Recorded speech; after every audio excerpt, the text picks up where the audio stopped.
everybody, my name is Benjamin Bloom and I have just witnessed Wycombe Wanderers 1, Ipswich Town 1 on Sky Sports. I'm supposed to be at West Brom, but my neck is giving me jip. But this means that I get to sit home and watch my team, Ipswich, forcing a draw at league leaders Wycombe. Not the most pretty game. It leaves Wycombe top. Ipswich now drop to 5th position and 3 points off of second place.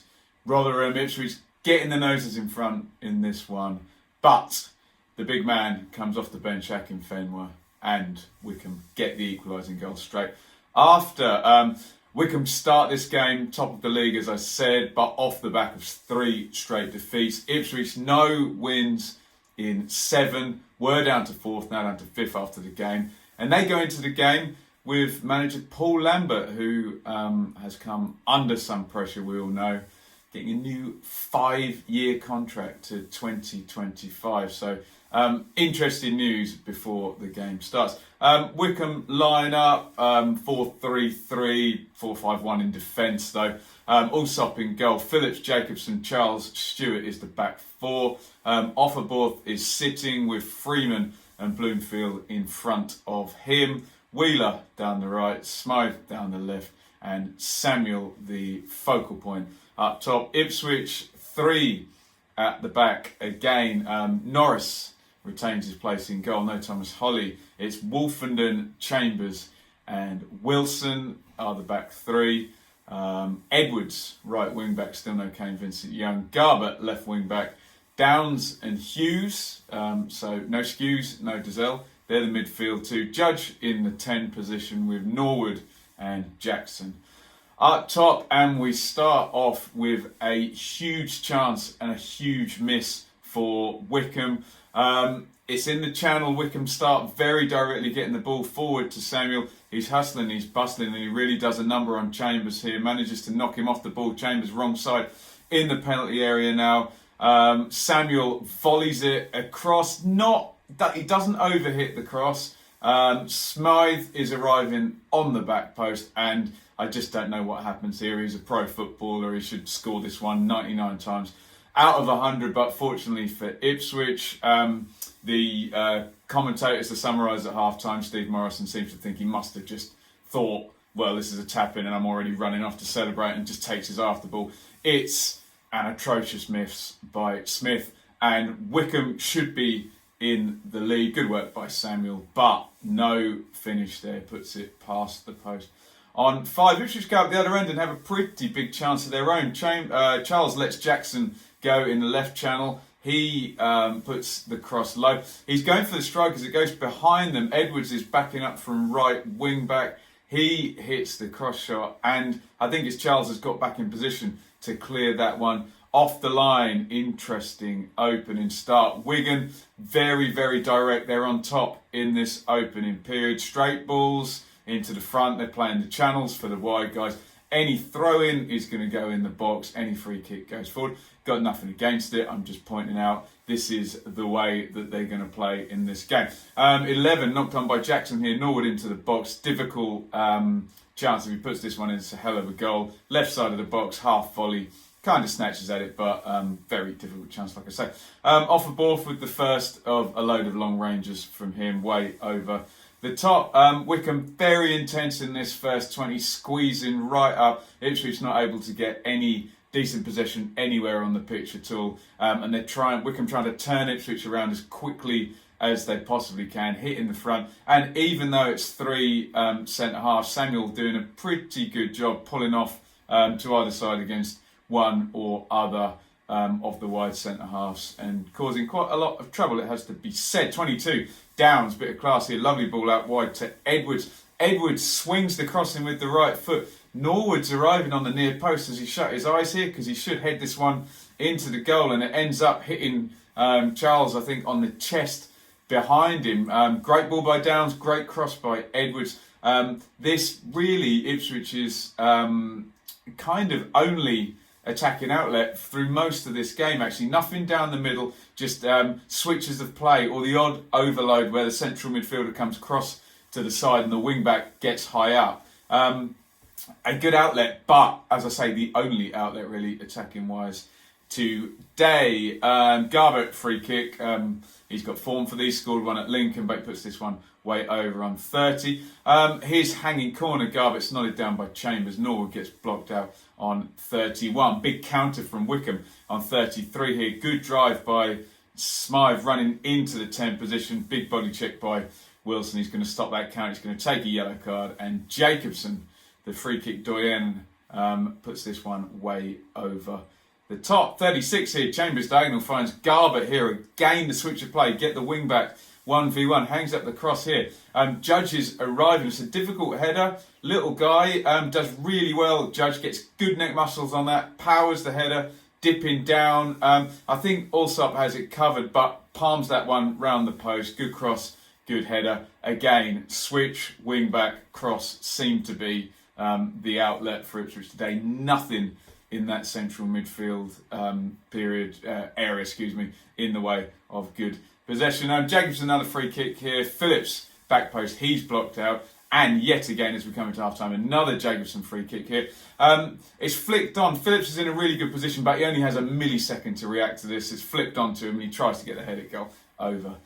It goes. So, not the most aesthetically pleasing first half. Wycombe had that huge chance. They should have taken the lead on 5 minutes. They don't. Ipswich then counter and Edwards has that one cleared off the line. Obviously, not even a quarter of the chance that Wycombe had. And then I thought Wycombe were the better side for the first 20 minutes. Good squeeze, got the ball out and forward quickly, pressed well on Downs and Hughes in the Ipswich central midfield. The ball never really getting to any of those kind of creative Ipswich players in positions where they can do damage. Only the wide players let go down the sides a few times. Ipswich have a good 5 minutes, about sort of 30. It got quite attritional by then. So pretty even first half on the basis that Wycombe had a sort of 15-20 minute good period. They probably just edged it, and obviously the XG will show up. A massive chance for them missed on 5 minutes. However, Ipswich have their own big chance as we start the second half. It's quality from Judge. He's on the edge of the area, change of direction, change of speed, sends everyone the wrong way, knocks it through. He's in on goal. He's done really well in the first instant, but he probably should score, so we need to praise him for the first bit. Out comes Allsop. Judge tries to put it down the side of him. If he can lift this one, he's definitely going to score. He's going to try and... It's a tricky one because he doesn't put it low, but he doesn't lift it, so it's a decent height for Allsop. Judge, as I say, quality in the first instance. He's made the chance for himself, but when he's in there, he probably should score. Big chance there on 47. Judge is at it now. Lovely slide down the line. Great ball for Garbutt. Superb cross from Garbutt all the way across to the back post. Norwood is arriving. He's under pressure. You want him to clean everybody out and stick that one in the net, but he's well marshalled at the back post. But he's not going to be well marshalled on 53 as Ipswich take the lead, and it's a very, very cleverly, quickly taken free kick here. Jackson is chasing down Charles. He draws the foul. No one from Wycombe stands on the ball. No one kicks it away into the advertising hoardings like we normally see in Ipswich. Take advantage here. Judge has the ball. He's talking to the ref. They give him permission to take it quick. He quickly pops the ball down. Garbutt, 2-3 steps run up. Garbutt, Ipswich's easily most creative player today from the left-hand side, swings the free kick over. They haven't reacted. Norwood sees it coming. He's in on his own 6-yard box, heads in, and Ipswich have the lead away at league leaders. Wycombe, very clever from Judge to call the play if it was NFL. Great delivery from Garbutt, who had been getting going during this game and getting his range with that cross for Norwood a few minutes before. And Ipswich take the lead, and Norwood, a very well-timed goal for him. He's not been in the goals recently, so good start for the new year. And Ipswich have the lead on 53.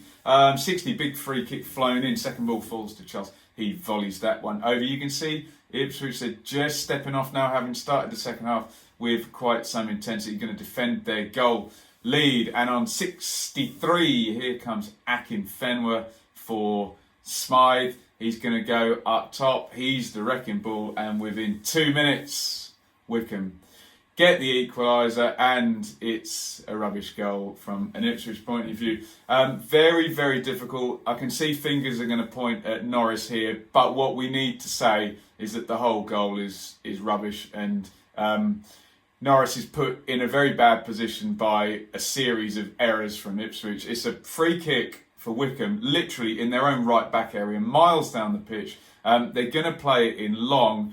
Ipswich decide to try and defend it high, but they leave Akinfenwa. He makes the flick on, and then 3 or 4 Ipswich players retreat, in which instance, why have the high line? Why not step back and leave this risk? When you do leave the high line, you have that opportunity. If you don't win that first ball and it's going to go into the gap, you're really leaving a bit of a gauntlet for your goalkeeper, and that's exactly what happens. But the disappointing thing here is after Akinfenwa flicks the ball over, there's 3 Ipswich shirts and 1 Wycombe shirt running back, as well as Norris running out from the goal. I can see it's going to look bad on Norris because he's run out, but Chambers seems to let Wheeler get goal side of him. Nobody's with their runners. That ball has travelled absolutely miles. Why have the high line if you're going to retreat after losing the first ball? Not clever at all. Bounces in, Norris is out, the defenders are ball watching, they've left Wheeler, who just has to flip it over.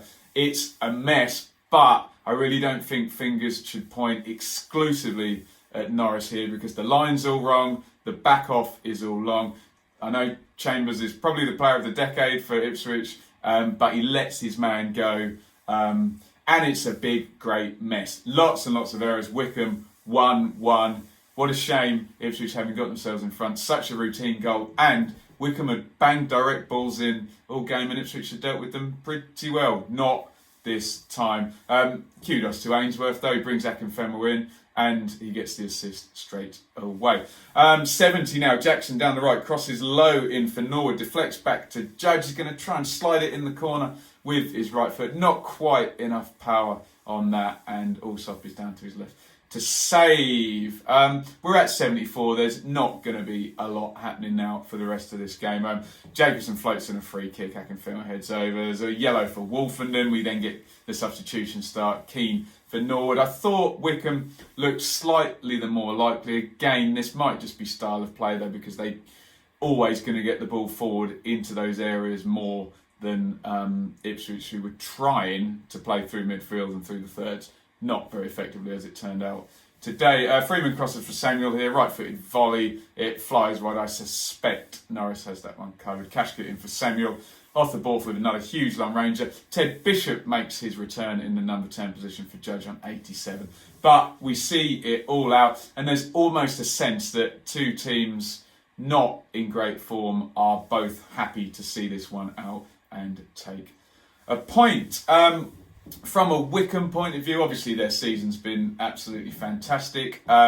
Very direct team, very strong press, very organised defensively. They keep the ball away from their own box. They capitalise on Jacobson, the good set play taker, and Smythe with the long throws and a bustling forward. And that's why they're at the top of the league. They've got a straightforward system that all of their players can execute. No one's being asked to do anything they cannot do or do not understand how to do. And good luck to them, I say. They look like they're running a little bit out of steam. That's obviously 3 defeats and a draw in a row. It's only 1 point in 4 games. They're not in good form. But it's a low standard in League One in terms of point scoring. No one anywhere near the 2 points per game that it normally takes. So, frankly, it's anyone's. And Wycombe, if they can pick back up, they should be absolutely fine. They were probably on the play of the whole game, they were probably good value for the draw. They had enough periods where they were sort of dominant. But Ipswich did create 2-3 decent chances. However, we must hark back to 5 minutes where Wycombe do miss an open goal. So I think Ainsworth will be happy. I don't think they played badly. I think they were in the game. They had periods where they were on top. They should have taken the lead early. His substitution worked, and without sounding like a snobby, cocky Ipswich fan, Ipswich is a big scalp for a lot of teams this first season that they're down. That may change if they stay down a couple of other seasons, and they've gone 2 games unbeaten against them. So I think Ainsworth will be pleased. From an Ipswich point of view, obviously looked a lot more solid, having shipped 5 goals to Lincoln. I think where Ipswich struggled today is, and it's a constant thing under Lambert, is the outnumbering in midfield. Wycombe with a tight 3, Ipswich with Downs and Hughes in there. You really need Wolfenden or Wilson to come up with the fullback, create overloads there, help out a bit, drag the midfield back. If you get that back 3 too far back, you're really outnumbered in midfield. And as it transpired, the only openings for Ipswich really were down the sides, weren't they? That said, very good performance by Luke Garbett, who looks very, very dangerous at this level. And if Ipswich can generate more ball around the back 3 and get better possession there and bring Garbett and maybe Kane Vincent-Young back into the team, into those positions, you can see a wing-back system possibly working. That said, we've had many, many systems, many formations, many permutations, so I will not hold my breath on that. Shame having got in front, Ipswich couldn't hold on to the lead, but after the tanking that they took at Lincoln, I guess good to get away without losing against a team that's, well, top of the league. It's statistically the best team in the league. So I think everybody leaves kind of happy, and it could have been a lot worse for both teams. I think a defeat really changes the kind of outlook of both sets of fans, and a draw probably acceptable for both. If you are an Ipswich fan, like many of you are watching the channel, let me know what you think about the team shape, about the new contract for Lambert, and how they can go forward and get out of this bad run and hopefully move back up into the top 2. If you're a Wycombe fan, what's the ceiling here? Can you hold out in that top 2? It looks like it's open enough for anyone who can knock out 1.7, 1.8 points per game for the whole season. Might well make it. 44 games, remember, with no Berry, so could be a low total. Let me know what you think in the comments. Follow me on Twitter at Benjamin Bloom. Subscribe, ring the bell for notifications. You can support monetarily everything I do. Mainly championship content here, but a chance to see Ipswich on Sky today I wasn't going to pass up. And it was Wycombe 1, Ipswich 1. Get involved in the comments. Over and out.